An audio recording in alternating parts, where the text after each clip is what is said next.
আল্লাহ পাক বলেন উইদ্দাত লিল মুত্তাকিন, আমি জান্নাত প্রস্তুত করে রেখেছি, বানিয়ে রেখেছি, তৈরি করে রেখেছি মুত্তাকিদের জন্য।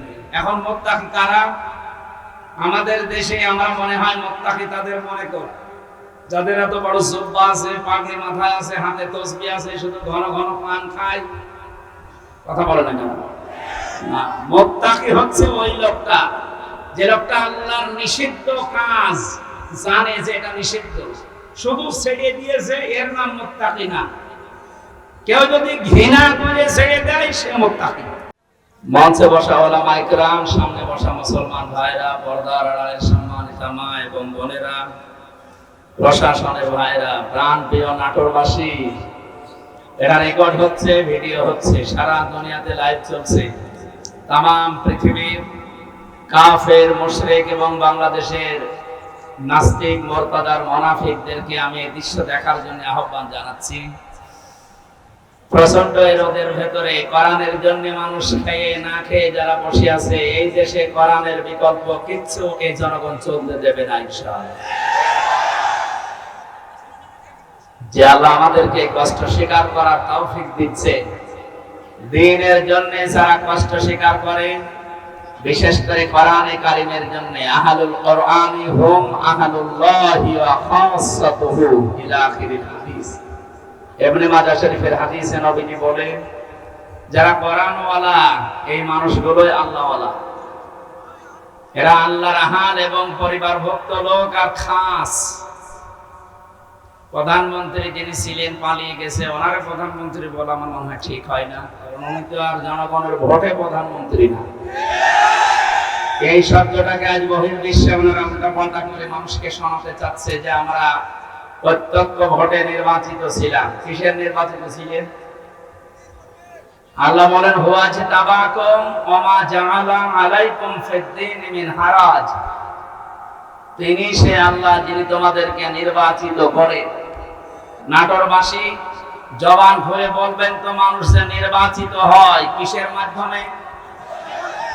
নির্বাচনে। কিসে? নির্বাচন না হলে নির্বাচিত হওয়া যায়? তামাম দুনিয়া এখন জানে যে 15.5 বছরে কোনো নির্বাচন হয়নি। ভোটের আগে 154 জন হয়ে যায়, 300-র ভেতরে 151 জন পেলে সরকার গঠন করা যায়, সেখানে 154 জন এমপি হয়ে গেছে। এটা তামাম দুনিয়া দেখেনি।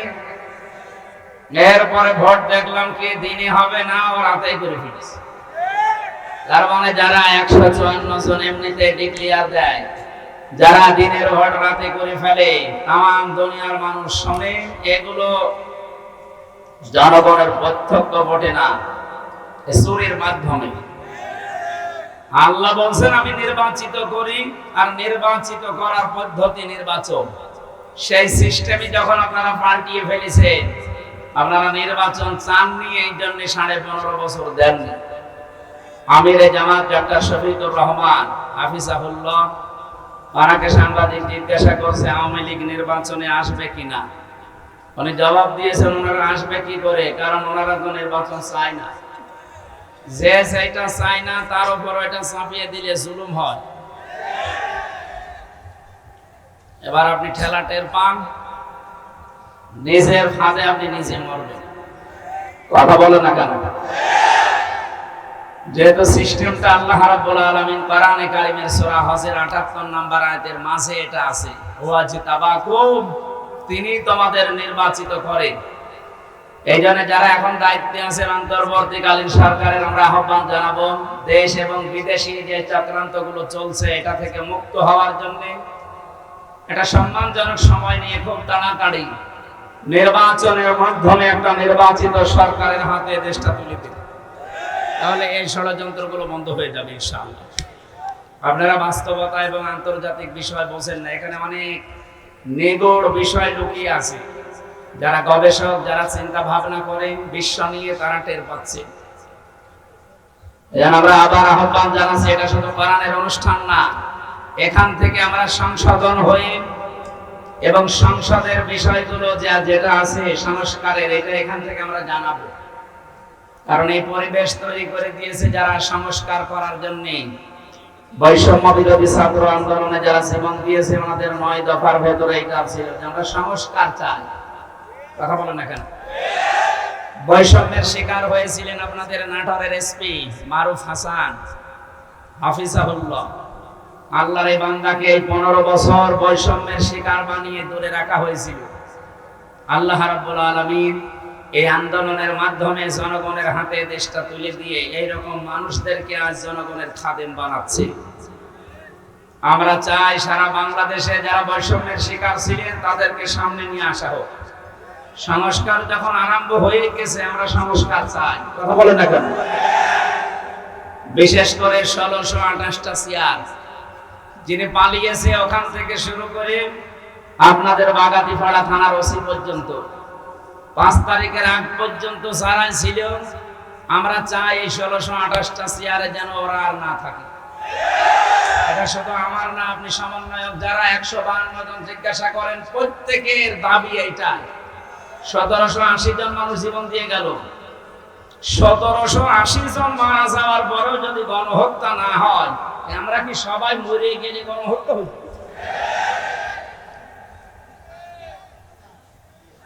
অনেকে বলছে না এরা এখনো শহীদ হয়নি, এরা এমনি এমনি ইয়ারকে মেরে জীবন দিয়েছে। আপনি দেন তো দেখি, আপনি যান, এই যে পুলিশ বসে আছে যারা গুলি চালাতো এরা না, আপনি যান আমাদের পুলিশের সামনে একটু বুকটা পেতে দেন তো, কত বড় ঈমান আপনার দেখছি। যান, শহীদ আবু সাঈদের জীবনের মায়া ছিল না? কথা বলে না কেন? জীবনের মায়া ছিল, কিন্তু যখন দেখেছে যে মুক্ত ভাবে চলতে পারি না, কথা বলতে পারি না, এই জীবন রেখে করবো কি? এই মানবতার পক্ষে থেকে শেষ পর্যন্ত জীবনটা দিয়ে আমাদেরকে একটা স্বাধীন দেশ দিয়ে গেল। একেও যদি আপনার শহীদ মনে না হয়, তা কেউ আবার কবর থেকে উঠে আসি বলবে যে এই দেখো আমি শহীদ হচ্ছি। এগুলো আরেকটা ক্যান্সার। আমার কথা সাফ, কি হবে আগে পরে ওগুলো আমি ভাবি না, বাস্তবতার সামনে যেটা আসে ওইটাই বলছি।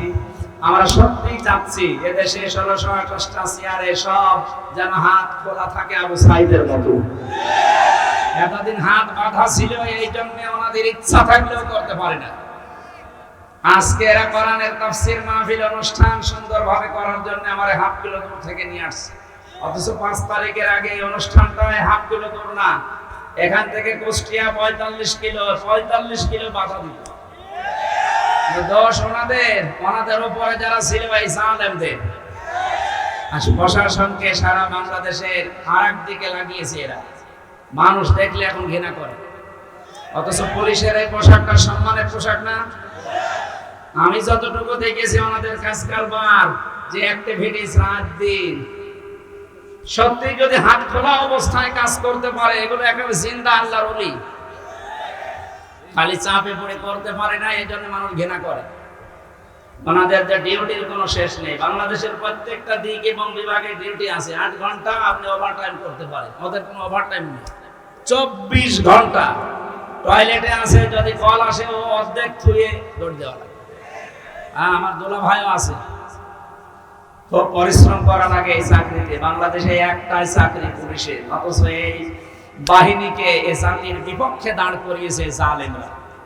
সবাই না, উপরে কয়েকজন ছিল এই জালেমদের দোসর, ওদের কারণে আর সারা বাংলাদেশের সব পুলিশের বদনাম। আমরা চাই ওই মানুষগুলোকে, বিশেষ করে এই হাওয়ানকে এই 3 ইঞ্চিতে ধরা দরকার, ধরে ওরে পিটিয়ে 6 ইঞ্চি বানানো দরকার। এরকম কোলাঙ্গার যেগুলো ছিল এদের কারণে এদেশের মানুষ সিদ্ধি হয়েছিল। এখন আসেন তো সামনে, এসে মাইক কাড়ি নিন, আসেন। মায়ের দুধ খেয়েছে আপনাকে দেখছি, আসেন। আমরা চাই এদেশে 96% মুসলমান আমরা বাস করি। কোরআনের কথা না, হাদিসের কথা না, মানবতার পক্ষে যার যতটুকু সামর্থ্য আছে কথা বলবে, বাধা দিলে ঠ্যাং ভেঙে ফেলবে। কয়েকদিন আগে বাংলাদেশের গোয়েন্দা বিভাগের সর্বোচ্চ যিনি দায়িত্বে আছেন উনি কল দিয়েছিল, বলছে হুজুর কোরআনের কথা যে ফোর্সে আল্লাহ জানিয়েছে ওই ফোর্সে বলবেন। 56,000 বর্গ মাইলের কোন ইঞ্চি থেকে যদি কেউ বাধা দেয় একটু জানাবেন, ওরা একেবারে 14 বংশ উদ্ধার করে দেবে। বললাম স্যার আপনি এতদিন ছিলেন কোথায়? বলছে হুজুর আমি নতুন দায়িত্ব পেয়েছি। এই জন্য আশা করছি উনি যেটা বলছিলেন যে আমি মুসলমান হিসাবে আমার যে দায়িত্ব আল্লাহ রাসূল দিয়েছে, আমার ঈমান আছে, আমি ঈমানকে সামনে নিয়ে পালন করব। আর আমরা এইটাই চাই। কথা বলে না কেন? ক্ষমতায় কে যাবে না যাবে ওটা আমার দেখার দরকার নেই। আমার দেখার দরকার যে এই দেশে আল্লাহর বিধান কে বেশি পালন করতে পারে। আর মানে অনুষ্ঠানগুলো আমরা ওই নিয়তেই করি। আজকে এসপি সাহেব বল দিয়ে বলছিলেন এই জেলায় নাকি সবচেয়ে বেশি আত্মহত্যার প্রবণতা বাড়তেছে।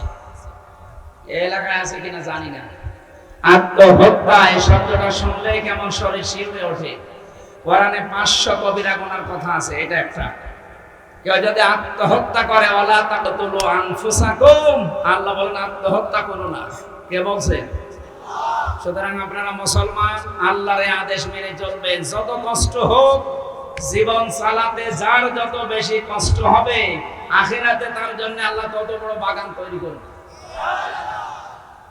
যে লোকটা 20 তলা বিল্ডিং এর মালিক, প্রতি মাসে 5 লাখ টাকা ভাড়া তোলে, আরামে খায় আর আল্লাহ করে, ওর চাইতে যে লোকটা ভ্যান চালাচ্ছে, মাথার ঘাম পায়ে ফেলে জীবন চালাচ্ছে, এর টাকা ওর চাইতে 100 ভাগ আলাদা।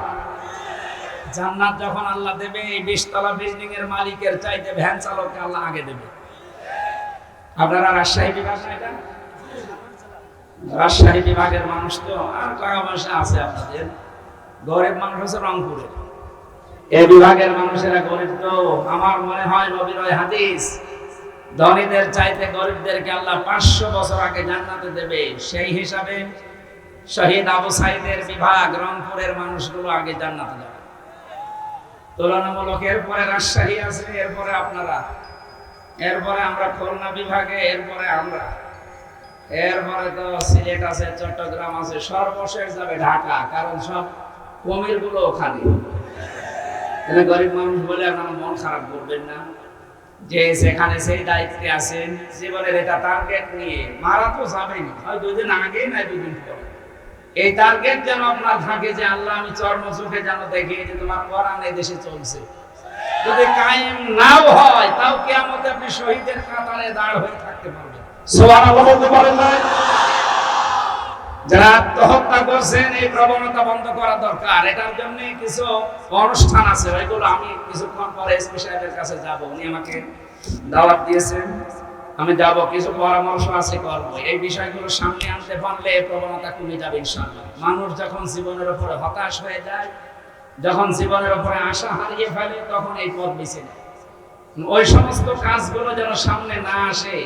প্রায় 8টা-9টা পদ্ধতি আছে কোরআনে, আমি এইগুলো সেই অ্যাপ্লাই করে দেখি। ওইগুলো এই দেশে বিশেষ করে নাটোর জেলায় যেহেতু এটা বেশি, এটা চালু করা যায় কি। 2 নম্বরে শুনলাম নাকি এই জেলায় সুদ একটু বেশি, টাকা ছেড়ে রাখে, টাকা আসে। এটা মায়ের সাথে জেনা করার গুনাহ হবে।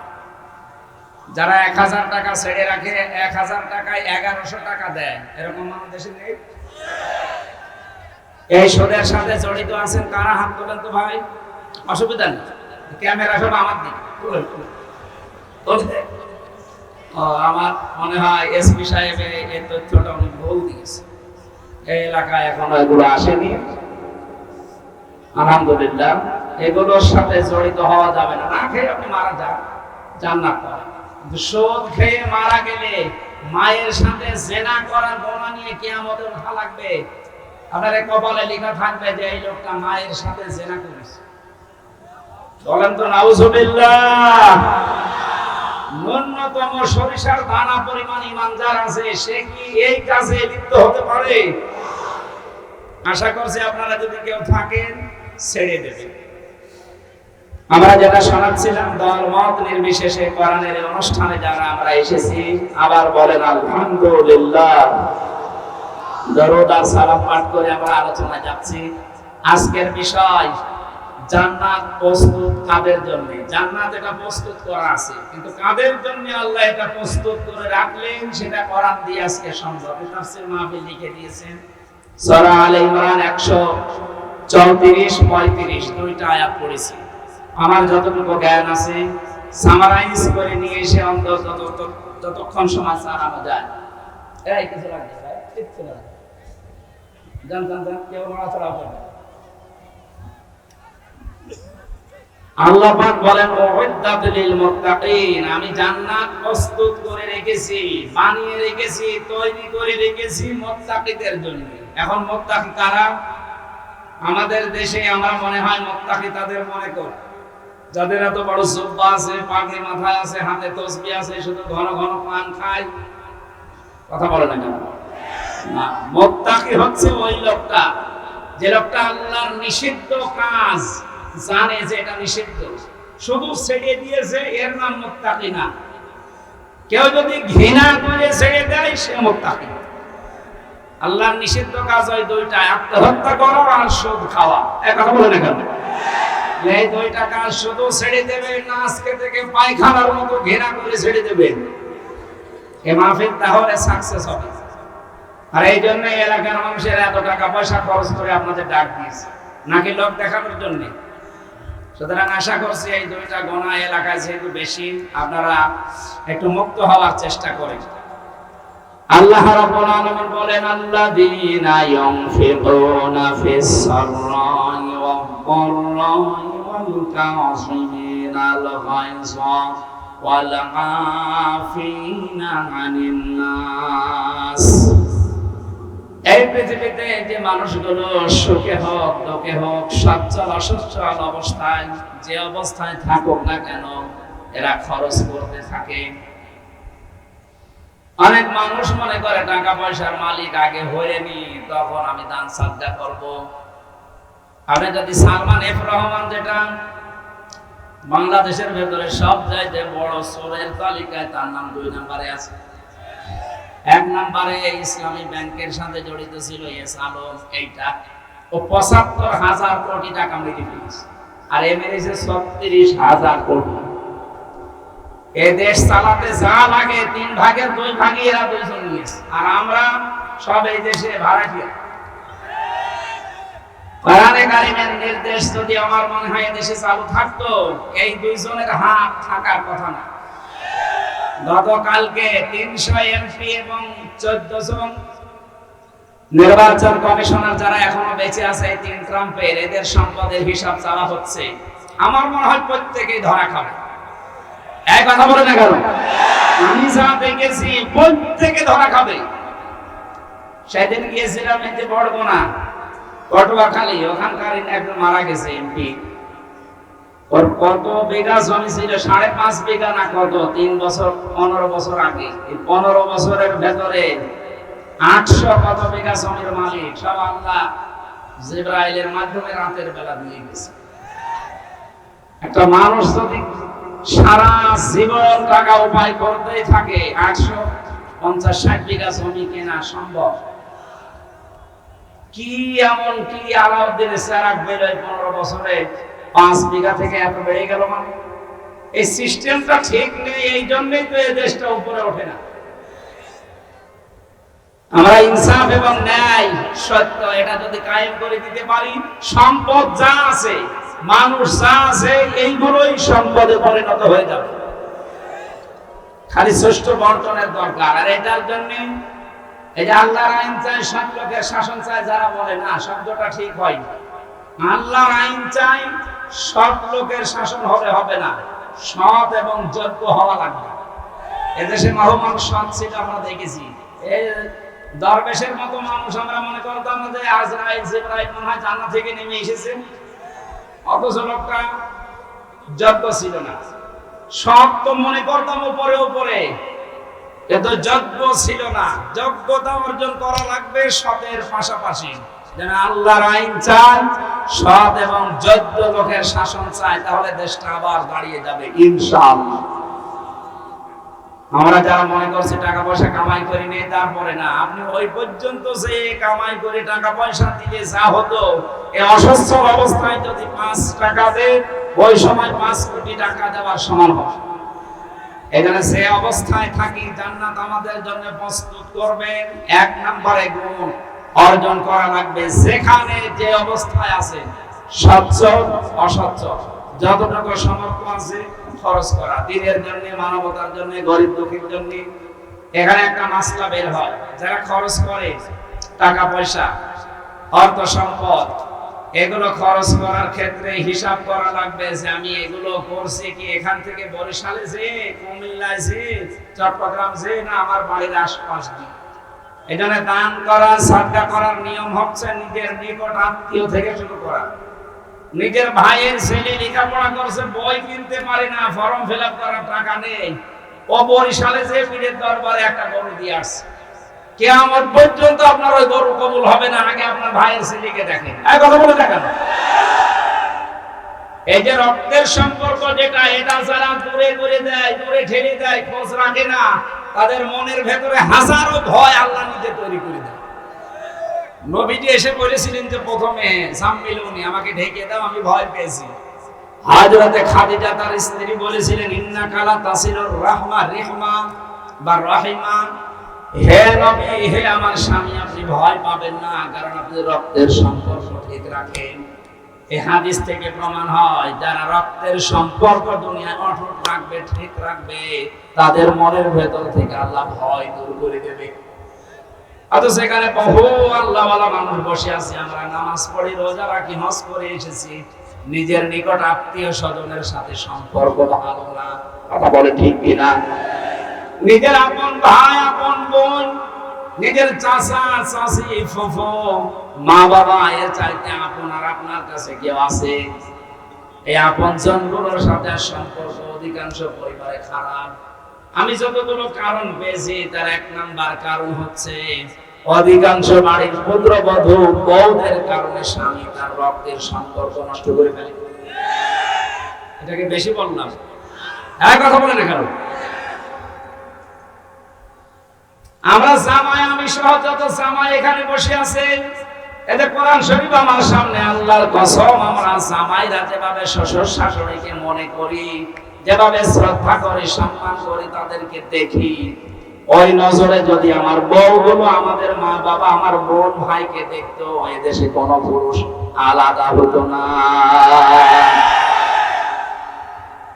আপনি শ্বশুর শাশুড়ির জন্য হাজারো করেন, অসুবিধা নেই, বউ খুব খুশি।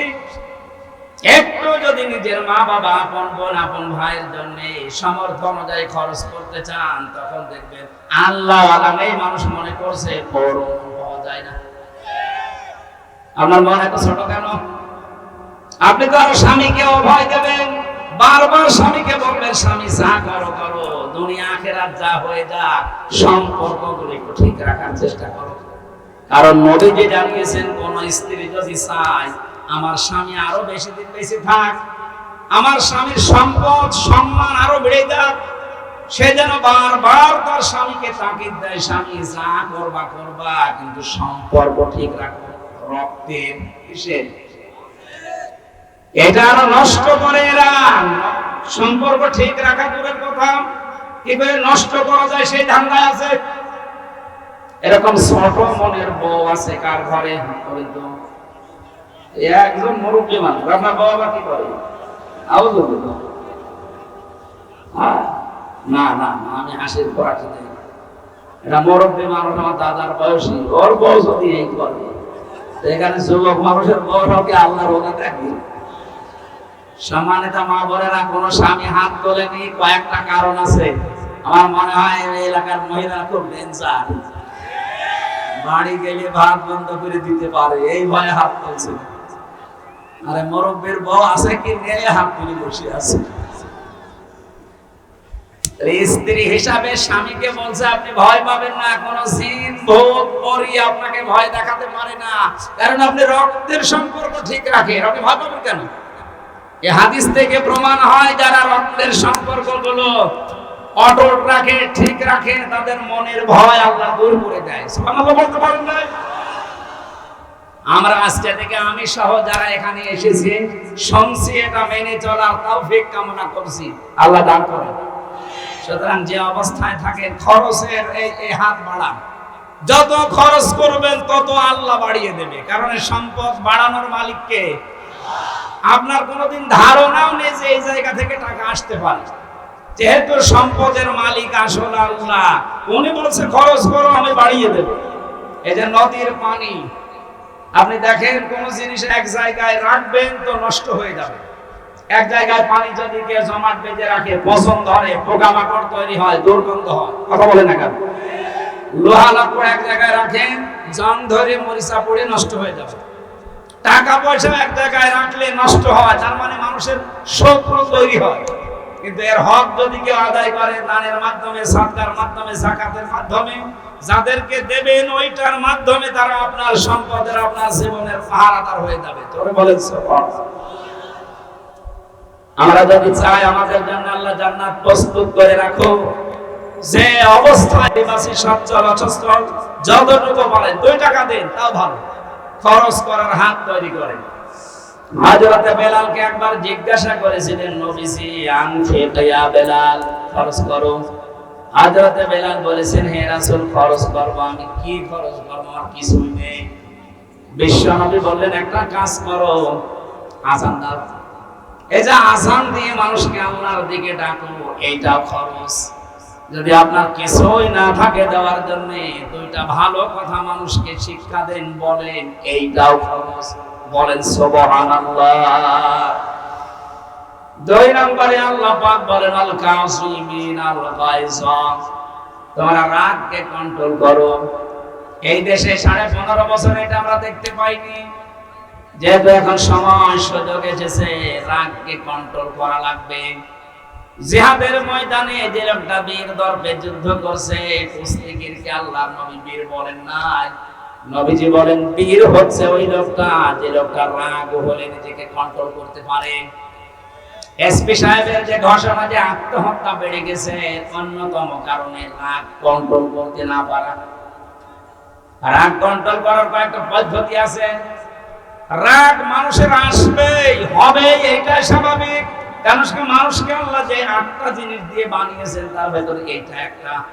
রাগ হবে আপনার, কিন্তু এটাকে দমন করার, কন্ট্রোল করার পদ্ধতি আল্লাহ নিজে দিয়েছেন নবীর মাধ্যমে। রাগ হলে অনেকে তালাক দিয়ে দেয় স্ত্রীকে। 3 বার না 10-15 বার, 100 বার তালাক দিয়ে বলে, তোর 14 বংশরে দিয়ে দিলাম। তালাক দেওয়ার একটা সুন্নাত পদ্ধতি আছে। 3 মাসে 3 হায়েজে 3 বার তালাক দিলে ওইটা তালাক হয়। ইমাম আবু হানিফা রাহমাতুল্লাহ আলাইহির মত অনুযায়ী, অন্যান্য যে মাযহাব আমরা অনেকে মেনে চলি, অন্য মাযহাবের নিয়ম অনুযায়ী যদি 1 মাসের ভেতরে 100টা কেউ তালাক দেয়, 1 তালাক হবে। তার মানে আপনার স্ত্রী মাসের ভেতরে হয়তো 5 দিন 10 দিন বাদ দিয়ে 20 দিন পবিত্র থাকে, পরিষ্কার পরিচ্ছন্ন থাকে, বাকি অসুস্থ থাকে 5 দিন, 3 দিন, 10 দিন। এই 10 দিন বাদ দিয়ে যদি 20 দিন তারে পবিত্র পান, তালাক দিতে চাইলে কয়েকটা পদ্ধতি পার করা লাগে, 5টা। বিভিন্ন শ্রেণীর মানুষ আছে, এজন্য মাসলাটা বলছি। স্ত্রীর ভেতরে যদি আল্লাহ বিরোধী কোনো কাজ কারবার দেখেন, ফরজ নামাজ পড়ে না, ফরজ রোজা রাখে না, স্বামীর জায়েজ কথা মানতে চায় না, এমনকি নিজের শরীরকে যে পর্দায় রাখা দরকার এটা রাখতে চায় না, তাহলে প্রথম তারে 1 নম্বরে ওয়াজের মাধ্যমে পরিবর্তনের চেষ্টা করা। তাদেরকে ওয়াজ করো। এর মাধ্যমে যদি ওর পরিবর্তন না আসে, তাহলে ওর বিছানা আলাদা করে দেওয়া। এতেও যদি ওর বিবেক না খোলে, তাহলে মৃদু আঘাত করা মানে শাসনের জন্য। তাহলে এমন মার দেওয়া যাবে না যে দাঁত মুখ খুলে গেছে। জেলখানায় এই 3টা বছরে আমার মনে হয় 100 জনের 60 জনকে আমি দেখেছি পারিবারিক জীবনের মামলা নিয়ে জেল খাটতেছে। কিচ্ছু না, সেরকম কোনো বড় বিষয় না। এই পারিবারিক জীবনে ছোট্ট একটা বিষয় নিয়ে হয়তো স্ত্রীকে সংশোধনের জন্য একটা চড় দিয়েছে, ও ছাতা গেছে। এখন যিনি জল্লাদের দায়িত্বে আছে কেন্দ্রীয় কারাগারে, ইলিয়াস, আগে ছিল শাহজাহান জল্লাদ, এখন ইলিয়াসের দায়িত্বে এসেছে। এই লোকটার মামলা আমার মাঝে মাঝে আসতো আমার কাছে, ফাঁসির এই কন্টেন্ট ছেলে বলছে, হামজা ভাই, আমি 17 বছর ছিলাম সৌদি আরবে, এসে বিয়ে করলাম। বিয়ের পরে দেখি আমার মার সাথে বর কোনো মিল নেই, কিছু করলেই বর মন পাওয়া যায় না, খালি রাগ করে, ঝগড়া করে। মনে করলাম একটু সংশোধন করি। সংশোধনের নিয়তে ভয় দেখানোর জন্য একটা থাপ্পড় দিয়েছি। থাপ্পড়টা একটু জোরে হয়েছিল, ও ছাপা গেছে বই। ওর বাবা আর মা মিলে আমারে মামলা দিয়েছে, এই যে আমি জেল খাটছি। আমার প্রথমে ফাঁসি ছিল, এখন আমার যাবজ্জীবন। 30 বছর জেল খেটে বের হওয়া লাগবে। বলেন আপনি 17 বছর বিদেশে কাটিয়েছে, 30 বছর জেলের ভেতরে, আরো 25 বছরে হয়তো বিয়ে করেছে, সব মিলে কত বছর ওর জীবন থেকে শেষ, ও আর কি করবে? অথচ বিষয়টা খুব বড় না, মাত্র সংশোধনের জন্য একটা থাপ্পড় দিয়েছিল বউকে।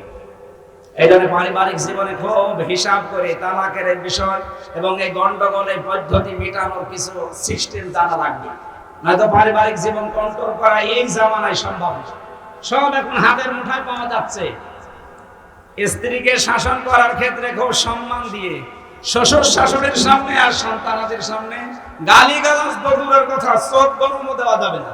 যদি কিছু করতে চান তাহলে গোপনে যখন একান্তে থাকেন হাত চেপে ধরেন, পা চেপে ধরার দরকার নেই, বা বিভিন্ন জায়গা ছাড়া আছে চেপে ধরেন, ধরে বলবেন যে দেখো এই কাজ করা ঠিক না। ও যদি জ্ঞানী মহিলা হয়, যদি বিবেক থাকে, ও পাল্টাবে। আর ও যদি নাম তো নেওয়া যাচ্ছে না, পরিমণের মতো হয়, স্বামীর অভাব নেই, ও বয়স যা স্বামী তার চাইতে বেশি, এরকম বিবেকহীন হলে তো পারা যাবে না। যাদের অন্তত হালকা বিবেক আছে দেখবেন তারা পরিবর্তন হয়ে যাবে। সম্মানিত মা বোন যারা এসেছেন, আমি আশা করছি আপনারা ওই রকম উত্তরসূরি না, আপনারা উত্তরসূরি খাদিজাতুল কুবরা। আমি যে কথাটা বলার জন্য এ পর্যন্ত এসেছিলাম, কেউ যদি স্ত্রীকে তালাক দিতেই হয়, 4 নম্বরে তাকে সংশোধনের জন্য মায়ের দেওয়া জায়েজ আছে, কিন্তু লাঠি হওয়া লাগবে 1 বিঘত পরিমাণ। এটা আবার মারা লাগবে মাথা থেকে পা পর্যন্ত, মুখে, বুকে, পিঠে আর এই মাথায়, 4 জায়গায় মারা জায়েজ নেই মেয়েদের। কেউ যদি জোরে মারার কারণে কারো স্ত্রীর শরীরে কোনো জায়গায় দাগ পড়ে যায়, নমসা পড়ে যায়, 100 উট কোরবানি দেওয়া লাগবে। জীবনে চোখে দেখেছি গৌ মারা যারা, গৌ যারা মারে এরা ইতর মানুষ। থানাতে যে দেখেন কত মানুষের পারিবারিক জীবন নিয়ে ঝামেলায়, প্রতিদিন নোট করে ওদের হাত ব্যথা হয়েছে। আশা করছি এ থানা এগুলো যেন সামনে না হয়, আল্লাহ আপনাদেরকে বাঁচার তৌফিক দিন। 5 নম্বরে হচ্ছে একেবারেই যদি না হয় তাহলে 2 পক্ষের গার্জিয়ান ডাক দেবেন, মিলমিশ করার চিন্তা করেন। এরপরে না হলে 1 মাসে 1 তালাক দেবেন, ওই 20 দিনের ভেতরে। এটা একটা মাসলা যে 1 মাস 30 দিনে যদি আপনি 1000 বার তালাক বলেন, 1 তালাক হবে। অন্যান্য যে 3টা মাযহাব আছে ওইটা, আমাদের আবু হানিফা রাহমাতুল্লাহ আলাইহির মাযহাব অনুযায়ী 1 জায়গায় যদি 3 বার বলেন যা আপনার বউ শেষ। না, এটাকে আবার হালাল করতে হলে এই যে হেলা বলে, হেলা হলে হবে না। কিসের হেলা? আপনি একজনের কাছে বিয়ে দেবেন একেবারে স্বেচ্ছায়, সে যদি সংসার করার পরে স্বেচ্ছায় ছেড়ে দেয়, তারপরে 3 মাস 10 দিন পরে বিয়ে করবে। আমার মনে হয় এরকম রুচি কারো আসবে না। এজন্য এই পদ্ধতিতে যারা আছেন খুব সতর্ক থাকবেন। আর এটা হয় রাগের কারণে। কিসের কারণে? এই জন্য আল্লাহ বলেন জান্নাত আমি বানিয়ে রাখলাম তাদের জন্য যারা রাগ সেক দিতে পারে। এটা কত বড় বিষয় দেখেছেন? রাগ সেক দিতে পারলে 1000 বিপদ থেকে বেঁচে থাকা যায়। এই জন্য রাগ যাদের হবে, প্রথমে দাঁড়ানো থাকলে বসে পড়ো, এরপরও যদি না হয় শুয়ে পড়বে, এরপরেও যদি আপনার কন্ট্রোলে না আসে তাহলে ওযু করা লাগবে। যে সমস্ত জায়গায় পানি দিয়ে ভেজানো দরকার এগুলো দেন, আপনার রক্ত ঠান্ডা হবে। এরপরেও না হলে আউযু বিল্লাহ পড়া বারবার। এরপরে না হলে আর কি করবেন? চোখ বন্ধ করে বসে পড়বেন। আল্লাহ রাব্বুল আলামিন কন্ট্রোলে নিয়ে এসে দেবে। যারা রাগকে কন্ট্রোল করতে পারে, আল্লাহ বলেন আমি নিজে তাদের জন্য জান্নাত তৈরি করে রাখি। সুবহানাল্লাহ বলতে পারেন না? 5 ওয়াক্ত নামাজ পড়া, 30টা রোজা রাখলে জান্নাত আমি তৈরি করে রাখি, এমন কথা আল্লাহ দেয়নি। বলেছে যারা রাগ কন্ট্রোল করে তাদের জন্য আমার জান্নাত প্রস্তুত করে রাখি। বলেন আল্লাহু আকবার। আল-আফিনা আনিন নাস, যারা মানুষকে ক্ষমা করে দেয়। এটা যে মহৎ গুণ নবীজির জীবনে আমরা পেয়েছি। বিশ্ব নবী মুহাম্মদ রাসূলুল্লাহকে যারা নিজের দেশে থাকতে দেয়নি, এই কঠিন অবস্থায় নবীজি ক্ষমতা পাওয়ার পরে তাদেরকে ক্ষমা করে দিয়েছিল। এর দৃষ্টান্ত আজ অনেকে দেখাতে পারে না, অনেকে দেখানোর চেষ্টায় আছে। সম্মানিত ভাইরা, আমার মনে হয় আসরের নামাজ এখন 15 মিনিট বেশি হয়ে গেছে। নামাজটা এখানেই পড়ে নেবেন। আমরা তো মুসাফির, যোহর আসর একসাথে পড়েছি, আপনারা নামাজ এখানে পড়বেন। আর আগামীতে মাহফিল কোনো কন্ট্রোল করে নেব, রাতের বেলা শুরু, দিনের বেলা মাহফিল আর করা যাবে না। যারা এসেছিলেন ধন্যবাদ জানিয়ে আমি ক্ষমা চেয়ে নিয়ে শেষ করে দিচ্ছি। আমি বাড়িতে একটু বিপদে ছিলাম, এখানে আসতে দেরি হয়ে গেছে। আসসালামু আলাইকুম ওয়া রাহমাতুল্লাহ। আল্লাহুম্মা আমিন। লা ইলাহা ইল্লা আনতা সুবহানাকা ইন্নী কুনতু মিনাজ জালিমিন। ও আল্লাহ, কোরআনের জন্য যারা এত কষ্ট স্বীকার করেছে এদেরকে কোরআনের ইজ্জতে মাফ করে দাও, সওয়াব করে তুমি বিশ্বনবীর রওজায় পৌঁছিয়ে দাও। যত মানুষ দূর দূরান্ত থেকে এসেছে প্রতিটি মানুষের যাওয়া আসায় কদমে নেকি দিয়ে দাও। মা বোন যারা এসেছে এদেরকে তুমি আয়েশার মতো ফাতেমার মতো বানিয়ে দাও। আমি সহ যারাই অসুস্থ আছি আমাদেরকে শেফায়ে কামিলা চেরাবান নসিব করে দাও। প্রশাসনের যে ভাইরা আজকে দায়িত্বে এসেছে নিজেদের বাবা মা স্ত্রী পুত্র ছেড়ে দিয়ে দেশ এবং দেশের দায়িত্বে নিরাপত্তার জন্য যারা জান প্রাণ দিয়ে খাটতেছে, প্রশাসনের এই দায়িত্ব তুমি ইবাদত হিসাবে কবুল করে দাও। আল্লাহ তাদের মা বাবা স্ত্রী পুত্রকে তুমি সহিহ সালামতে রাখো, তাদের শরীরকেও তুমি সুস্থ রাখো, ঈমান আর ইবাদত দিয়ে তাদের জীবন ভরে দাও। বারাকাল্লাহু লানা ওয়া লাকুম ফিল কোরআনিল আযীম। মরণ আসলে যেন পড়তে পারি লা ইলাহা ইল্লাল্লাহু মুহাম্মাদুর রাসূলুল্লাহ। ও আমার এই লিখিত মেয়েদের উপরে যে বইটা আছে এই যে এই গাড়িতে আছে, এই গাড়ি এই যে স্কুলের সামনে সাদা গাড়িতে আছে, এটা মেয়েদেরকে নিয়ে যেতে দেবেন, কাজে লাগবে অনেক।